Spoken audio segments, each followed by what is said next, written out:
శుభ్రంగా ఇంటిని సవరించి వెళ్ళే పుష్పమ్మ ఈ కళ్ళెత్తి కూడా చూడని పుష్పమ్మ ఈరోజు ఎందుకో పనిలోకి 7 గంటలకు వచ్చి 9 వరకు పనులు చేస్తున్నంతసేపు నేను ఎక్కడ ఉంటే అక్కడ తచ్చాడుతూ నా వైపు చూస్తుంది.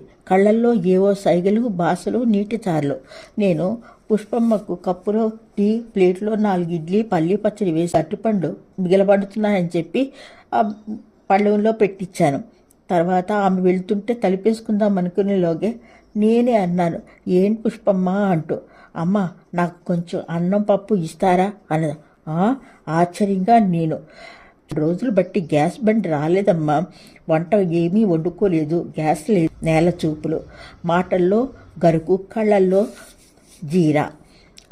దాందే ముందు పుష్పమ్మ, ఉండు ఇస్తాను అని చెప్పి గిన్నె నిండా రైస్ కుక్కర్లో ఉడికిన అన్నము, మామిడిపకాయ పప్పు, ఆలుగడ్డ కూర, ఒక గుడ్డు, మరో 2 అరటిపళ్ళు ఎక్స్ట్రా